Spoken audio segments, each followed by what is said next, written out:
Hey everyone, hope you're all having a good week. Welcome to my week 3 presentation for Principles of Public Administration. My name's Jennifer Lazenby. I hope you guys enjoy.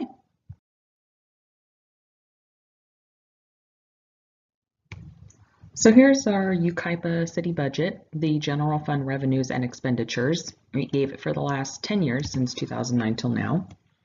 Expenditures have been lower, and while they're not the lowest they have been, they are certainly lower than our highest year, which was in 2017 and hit over $30 million.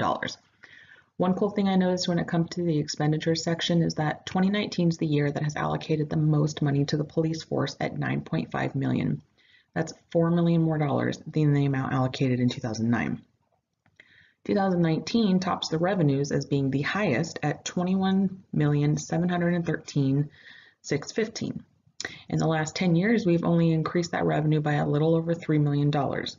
Besides some up and down fluctuation between 2009 and 2014, there has been a steady increase since 2015.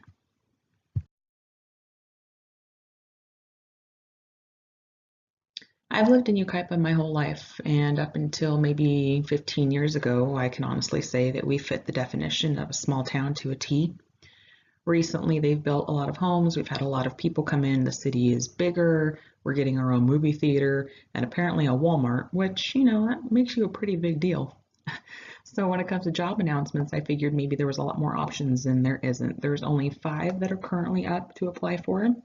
And if you were looking to apply for the city, you could go to a couple different places. I found ads just straight up going through Google. You can click on that easily. It shows you the jobs that are up for there.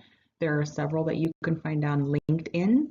And then of course, you can always go to the UKIPA city page and check it out directly there.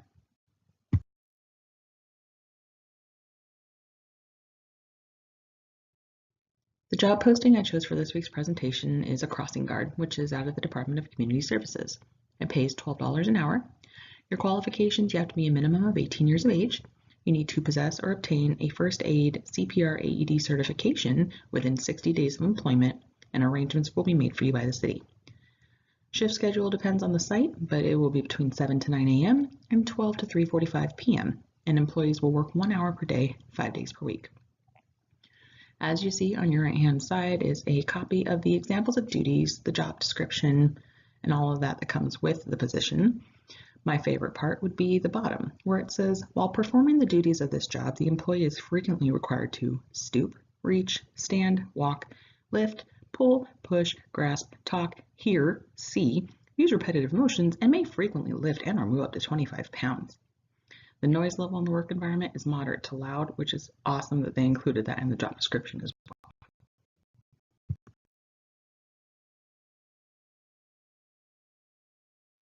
So the most interesting thing I learned about this week through our reading was the term the glass ceiling. I had never quite heard that term before, so this week was definitely an eye-opener when it came to reading about it. On the right-hand side, I documented a couple of the things that really stood out to me. At the state and local level, about 51% of government employees are women, but they still fill only 41% of the management positions. It's recognized in several case studies.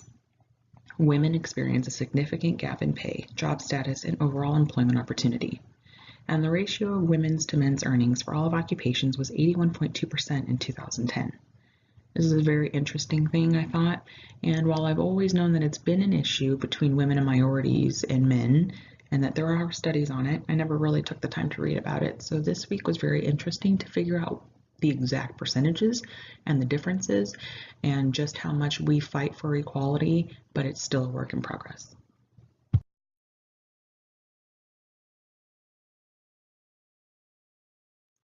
For my closing slide, you'll see a picture of our UKIPA Regional Park. Not that the snow always looks like that, but the park is very big in our city and a lot of people come here to fish and use the water slides and just play in the lake. Anyways, thanks for tuning in and I will see you all next week.